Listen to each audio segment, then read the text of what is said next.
Monsieur le Président.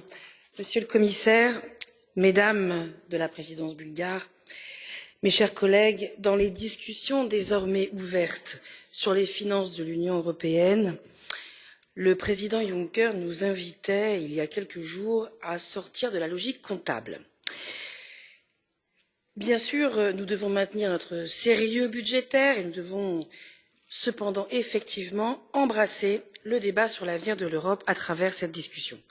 Alors de grâce, sortons des oppositions stériles de mise en concurrence entre cohésion et agriculture ou pire encore, de sacrifier la solidarité pour la sécurité.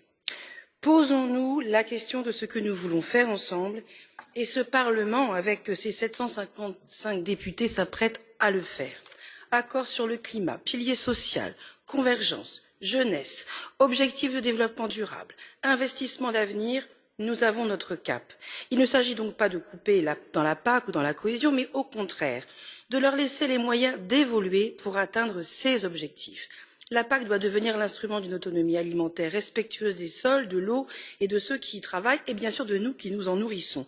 Quant à la cohésion, c'est notre clé pour converger vers un développement pour tous les peuples, toutes les régions, un développement environnemental et social.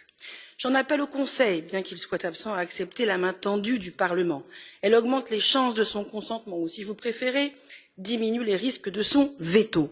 Définissons avec la présidence bulgare les modalités de notre méthode de discussion. Laissons-nous jusqu'à la proposition de la Commission le 2 mai pour trouver un accord partagé sur un nouveau cadre financier pluriannuel. Merci de votre attention.